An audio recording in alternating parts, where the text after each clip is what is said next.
ሰላም ተመልካቾቻችን፣ ይህ ሚኪ ኒውስ ነው። ለዛሬው በኢትዮጵያ እግር ኳስ ወይስ ሩጫ እያልን የተለያዩ ሀሳቦችን የምናወጋ ይሆናል። እስከ መጨረሻው አብራችሁን ቆዩ እያልኩ ላይክ፣ ሼር እንዲሁም ሰብስክራይብ እንዳይረሳ። ዛሬ ስለ ኢትዮጵያ አትሌቲክስ፣ ሩጫ እና ልቦለድ ስለሆነው እግር ኳስ በጥልቀት እንነጋገራለን። የትኛው ስፖርት ለኢትዮጵያ ይበልጥ አስፈላጊ ነው?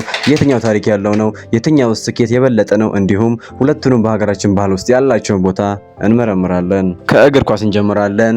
እግር ኳስ ወደ ኢትዮጵያ የገባው በ20ኛው መቶ ክፍለ ዘመን መጀመሪያ ላይ ነው። በውጭ ሀገር ሚስዮኖችና በንግድ ሰዎች አማካኝነት ነው የኢትዮጵያ እግር ኳስ ፌዴሬሽን በ1943 ዓ.ም ተመሰረተ። ይህ ማለት እግር ኳስ በኢትዮጵያ ውስጥ ከ80 ዓመታት በላይ ታሪክ አለው ማለት ነው። በዚህ ላይ የእግር ኳስ ዜና መጀመር ደጋፊዎች የበለጠ በእግር ኳስ እንዲሳቡ አድርጓል። በኢትዮጵያ የስፖርት ዜና አገልግሎት መጀመር ከዘመናዊ ሚዲያ ታሪክ ጋር ተያይዞ ያለ ነው። የኢትዮጵያ የስፖርት ዜና መጀመሪያና ታሪካዊ እድገት ስንመለከት የስፖርት ዜና አገልግሎት በኢትዮጵያ በ1940ዎቹና 50ዎቹ ከራዲዮ ማሰራጫ አገልግሎት ጋር ተያይዞ መጀመሩ ይታወቃል። የራዲዮ ዘመን ከ1940 እስከ 1960ዎቹ። በ1941 በንጉሠ ነገሥቱ በኃይለ ሥላሴ መንግስት የኢትዮጵያ ሬዲዮ በይፋ ስራ ጀመረ። በዚህ ሬዲዮ ላይ የመጀመሪያዎቹ የስፖርት ዜናዎች የሚተላለፉት በ1950ዎቹ ነበር። እነዚህም በዋነኝነት የእግር ኳስ ጨዋታዎች ውጤት፣ በተለይ የአዲስ አበባ ወጣት ውድድር፣ የኢትዮጵያ እግር ኳስ ቡድን ዋናው ቡድን ውጤቶች፣ የአበበ ቢቂላና ሌሎች ሯጮች በውጭ ሀገር ያሸነፉት ውድድሮች ዜና፣ በተለይም በ1960 በሮም ኦሎምፒክ በጣም አስፈላጊ የዜና ማሰራጫ ነበር። ስለዚህ የስፖርት ዜና በኢትዮጵያ ከ70 ዓመታት በላይ ታሪክ አለው ማለት ነው። በሁለተኛ ደረጃ የጋዜጣና ቴሌቪዥን ዘመን በ1970ዎቹ እና 90ዎቹ ከራዲዮ በኋላ ጋዜጦች የስፖርት ዜና ማሰራጨት ጀመሩ። ጋዜጦች የስፖርት ዜናዎች ነበራቸው። ቴሌቪዥን የኢትዮጵያ ቲቪ በ1964 ዓ.ም ስራ ጀመረ። የስፖርት ዜና በምስል ማሰራጨት ቻለ። የስፖርት ዜና መዘገብና በቀጥታ ማሰራጫ ላይቭ ብሮድካስት በ1980ዎቹ እና 90ዎቹ ጀመረ። የኢትዮጵያ የመጀመሪያ የስፖርት መጽሔት ጎበዝ በ1990ዎቹ መገባደጃ ላይ ተመሰረተ። ይህ ለስፖርት ብቻ የተለየ መጽሔት በመሆኑ ታሪካዊ ያደርገዋል። በሶስተኛ ደረጃ ማሰራጫ ዘመናዊ የዲጂታል ዘመን ከ2000ዎቹ አሁን እስካለንበት ድረስ በፌስቡክ፣ ትዊተር እና ቴሌግራም የስፖርት ዜና ማሰራጫ ዋና መንገዶች ሆኑ። የስፖርት ቻናሎች ሱፐር ስፖርት እንዲሁም ኢቢሲ ሙሉ ቀን የስፖርት ዜናና የቀጥታ ስርጭት አገልግሎት ጀመሩ። የስፖርት ዜና በኢትዮጵያ የ70 ዓመታት ታሪክ አለው ማለት ነው። ይህም የስፖርት በኢትዮጵያ ሕይወት ውስጥ ምን ያህል አስፈላጊ እንደሆነ የሚያሳይ ነው። እነዚህን ሂደቶች በማለፍ እግር ኳሱ ተወዳጅነቱን ተጎናጽፏል። ኢትዮጵያውያን ለእግር ኳስ ያላቸው ፍቅር በጣም ልዩና ጥልቀት ያለው ነው። እንደ ሩጫ ባሉ ዓለም አቀፍ ስፖርቶች ውስጥ ያለ ድምቀት ቢኖረንም እግር ኳስ የሕዝብን ልብ ነፍስ የሚነካ ስፖርት ነው። ኢትዮጵያውያን ለእግር ኳስ ያላቸው ፍቅር በስታዲየም ውስጥ ያልተገደበ መንፈስ ዘስታዲየም ባሽን ይታያል። የዘፈንና የጭፈራ ባህል የእግር ኳስ ጨዋታዎች የሙዚቃና የዘፈን የጭፈራ ፌስቲቫል ይመስላሉ። ወጣቶች ለሚወዳቸው ክለቦች የተለያዩ ዜማዎችንና ዜና ማሎችን ይሰብካሉ። ከፍተኛ ቁጥር ባላቸው ደጋፊዎች ስቴዲየሙን በሙሉ ይጨናነቃል። አዝናኝነት ለብዙ ሰዎች እግር ኳስ የዕለት ተዕለት ችግሮችን ለመሸሽ ዋና መንገድ ነው። በዛን ጊዜ ችግሮቹ ሙሉ ለሙሉ ይጠፋሉ። እንደዚሁም እግር ኳስ የማህበረሰብ መለያ፣ ፉትቦል ሶሻል አይዴንቲቲ ነው። የቤተሰብና የጓደኝነት ግንኙነት እግር ኳስ ሰዎችን የሚያገናኝ ነው። ቤተሰቦች፣ ጓደኞችና አካባቢዎች ስለ እግር ኳስ ይነጋገራሉ። የኔ ክለብ ስሜት ኢትዮጵያውያን ለክለቦቻቸው እጅግ በጣም ያለ ታማኝነት አላቸው። ክለባቸው ካሸነፈ ደስ ይላቸዋል፣ ከተረታ ደግሞ በጣም ያዝናሉ። የከተማ ኩራት ነው ክለብ። ሲቲ ፕራይድ ክለቦች ብዙውን ጊዜ የአንድ ከተማ ወይም ክልል ተወካይ ናቸው። ስለዚህ ክለቡን መደገፍ ከተማቸውን መደገፍ ነው። የእግር ኳስ ትልቁ ጥሩ ጎን ተወዳጅነቱ ነው። ከአዲስ አበባ እስከ አነስተኛ ከተሞች ድረስ እያንዳንዱ ወጣት እግር ኳስ ለመጫወት ይመኛል። የፕሪሚየር ሊግ ጨዋታዎች እንዲሁም ሀገር ውስጥ የሸገር ደርቢ ቡና ከቅዱስ ጊዮርጊስ ሀገርን እንደሚያቆሙ ይታወቃል። እንደሚታወቀው በ1962 ዓ.ም ኢትዮጵያ የአፍሪካ ዋንጫን ያሸነፈችው የመጀመሪያው አፍሪካዊ ሀገር ናት። ይህ ከፍተኛ ታሪካዊ ስኬቷ ነው። እግር ኳስ በህዝብ ዘንድ የሚወደድ የሚታወቅ ስፖርት ነው። አሁን ላይ እግር ኳሱ በኢትዮጵያ ምን ደረጃ ላይ ያለው ብለን ከጠየቅንም አሁን ላይ ያለውን ሁኔታ ለሁለት ከፍለን ማየት እንችላለን። በዓለም አቀፍ ደረጃና በሀገር ውስጥ። በዓለም አቀፍ ደረጃ በኢንተርናሽናል ሌቭል ማለት ነው። ኢትዮጵያ ብሔራዊ ቡድን ዋሊያ በፊፋ ደረጃ በ140ኛ ደረጃ ላይ ይገኛል። በቅርብ ዓመታት ለዓለም ዋንጫ፣ ወርልድ ካፕ እና ለአፍሪካ ዋንጫ አፍኮን ማለፍ አልቻለም። ችግሮቹ ቋሚነት የለውም። ከጠንካራ አፍሪካዊ ቡድኖች ጋር ለመወዳደር ችግር አለ። የኢትዮጵያ ክለቦች በካፍ ብድሎችና ማለትም ቡና ከቅዱስ ጊዮርጊስ በአፍሪካ ዋንጫ፣ ካፍ ቻምፒዮንስ ሊግ ውስጥ ጥሩ አፈጻጸም ማሳየት አልቻሉም። ተጨማሪ ችግሮች የፋይናንስ ችግርና ደካማ አሰልጣኞችና የአስተዳደር ችግር ይገኝበታል። በሀገር ውስጥ ደረጃ ዶሜስቲክ ሌቭል ስንመለከት ደግሞ የኢትዮጵያን ፕሪሚየር ሊግ እናገኛለን። በብቃት የተሞላ ሊግ ነው። ነገር ግን በጨዋታ ፍጥነትና ስትራቴጂ ከወርልድ ስታንዳርድ በታች ነው። የጨዋታ ሜዳሊያዎች፣ የማሰልጠኛ መሰረተ ልማት በጣም የተበላሹ ናቸው።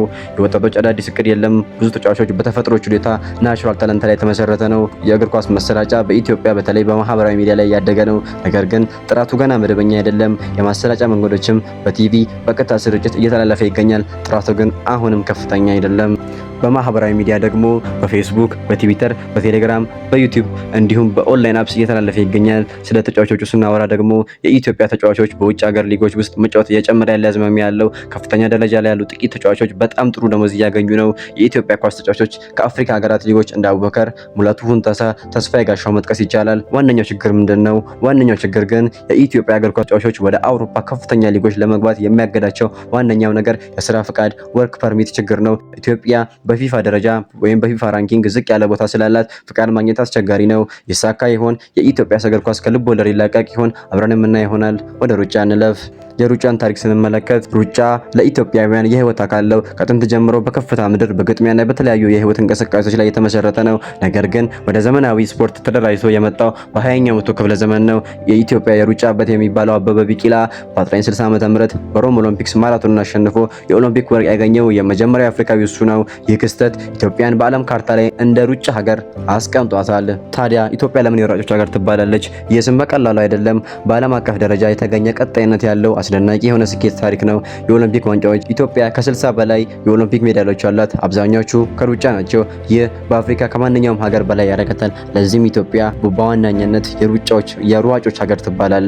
የዓለም ዋንጫ ድምቀት ወርልድ ቻምፒዮንሺፕ ዶሚናንስ በዓለም አቀፍ ውድድሮች ማለትም በወርልድ አትሌቲክስ ቻምፒዮንሺፕ እና በማራቶን ውድድሮች ላይ ኢትዮጵያውያን ሯጮች ሁልጊዜ ከፍተኛ ሜዳሊያዎችን ይሰበስባሉ። በዓለም ከፍተኛው ክብረ ወሰኖች ወርልድ ሪከርድስ ኢትዮጵያውያን ብዙ የዓለም ከፍተኛ ክብረ ወሰኖችን የዓለም ሪከርዶችን ይዘዋል። ቀነኒሳ በቀለን ስንመለከት በ5000 ሜትር እና በ10000 ሜትር የዓለም ሪከርድ ባለቤት ነበር። በማራቶን ኢትዮጵያ በታላላቅ የዓለም ማራቶን ውድድሮች ለምሳሌ በቦስተን፣ በለንደን፣ በበርሊን ላይ አስደናቂ ስኬቶችን ተጎናጽፋለች። እንዴት ይህንን ስኬት አስመዘገበች? ሚስጥሮቹ የስኬት አጋጣሚ አይደለም። ከላይ የተጠቀሱት ስኬቶች የሚያመነጩ ብዙ ምክንያቶች አሉ። ተፈጥሯዊ ብሩ ነገሮች ናቹራል አድቫንቴጅስ፣ ከፍታ አልቲቲዩድ። ኢትዮጵያ ከባህር ጠለል በላይ በሆነ ከፍታ ላይ ይገኛል። በከፍታ ላይ መኖር የሰውነት ኦክሲጅን መጠቀም አቅምን ያሻሽላል። ይህ ማለት በባህር ጠለል ላይ ሲሮጡ አፈጻጸማቸው በጣም ይጨምራል። የስራ ባህር ካልቸር ኦፍ ዘ ሃርድ ወርክ። ከትንሽነት ጀምሮ ልጆች ለትምህርት ቤት ለመሄድ ውሃ ለመቅዳት ወይም የቤት ስራ ለመስራት ብዙ ሩጫ ይሮጣሉ። ይህ ደግሞ የሩጫ መሰረታዊ ትምህርት ይሆንላቸዋል። ታሪካዊ መሪዎችን ወይም ሮል ሞዴል ስንመለከት አበበ ቢቂላ እሱ ኢትዮጵያውያን በሩጫ ዓለም ካርታ ላይ ያስቀመጠው አባት ነው። ለሁሉም ኢትዮጵያዊ ወጣት አንድ ህልም ፈጠረ። አበበ ቢቂላ ያደረገውን እኔም ማድረግ እችላለሁ የሚል እምነት አስገባ። ማሞ ወልዴ፣ ምሩጽ ይፍጠር እነዚህ ሯጮች የአበበ እርምጃ ተከትለው ሌሎች ወርቆችን አምጥተዋል። ኃይሌ ገብረስላሴ የሩጫ ንጉስ ተብሎ የሚጠራው ኃይሌ የኢትዮጵያ ስኬት ወደ አዲስ ደረጃ አሳድጎታል። በብዙ ውድድሮች አሸንፎና የዓለም ሪከርዶችን ጨብጦ ለሌሎች ምሳሌ ሆኗል። ስለዚህ አንድ ሮጦ ሲያሸንፍ በገጠር ውስጥ ያሉ 10 ሺዎች ወጣቶች ይመኛሉ። ይህ የስኬት አቅም ሰክሰስ ሳይክል ይፈጥራል። ብቃት ያላቸው አሰልጣኞች፣ ታለንትድ ኮች አዲስ ተጫዋቾችን በመፈለግና በማሰልጠን ስኬታማ ሯጮች እንዲሆኑ ያደርጋሉ። ከፍተኛ ውድድር በኢትዮጵያ ውስጥ በጣም ብዙ ውድድሮች አሉ። ከገጠር ውድድር እስከ ታላቅ ውድድር ድረስ በጣም ከፍታ ላይ ነው። ይህ ተጫዋቾች ሁልጊዜ ከፍ ያለ አፈጻጸም እንዲያሳዩ ያደርጋቸዋል። ልዩ የሆነ የአመጋገብ ልማድ ባይከተሉም ኢትዮጵያውያን የሚመገቡት ከፍተኛ ጥራት ያለው እንጀራ ዊዝ ወጥ ነው።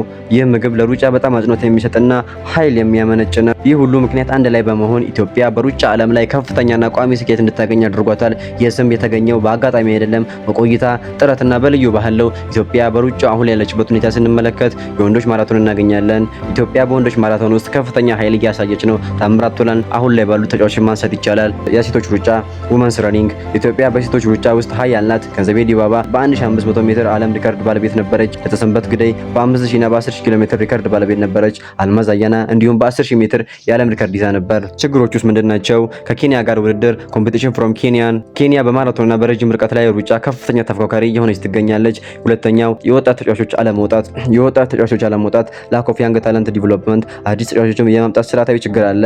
የገንዘብ እጦትም እንደዛው ብዙ ተጫዋቾች በቂ ድጋፍ አያገኙም። ኢትዮጵያ በሩጫ ዓለም አቀፍ ደረጃ ያላት ኩራትና ተውኔት አሁንም በሙሉ ኃይሏ ቀጥሏል። የሩጫ ስኬቶች በዓለም አቀፍ ደረጃ አስደናቂ ናቸው።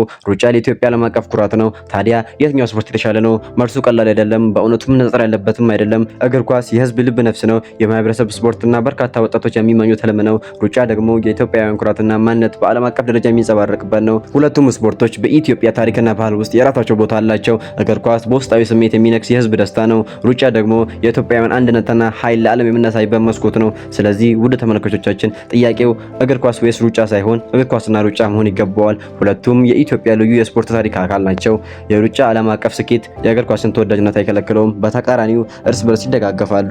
በመጨረሻም ስለተመለከታችሁን እናመሰግናለን። ከታች ባለው ኮሜንት ሳጥን ውስጥ የሚወዷቸውን ስፖርቶችና አስተያየቶች ይጻፉልን። ለሚቀጥለው ፕሮግራም ላይክ፣ ሼር እንዲሁም ሰብስክራይብ ማድረግዎን አይርሱ።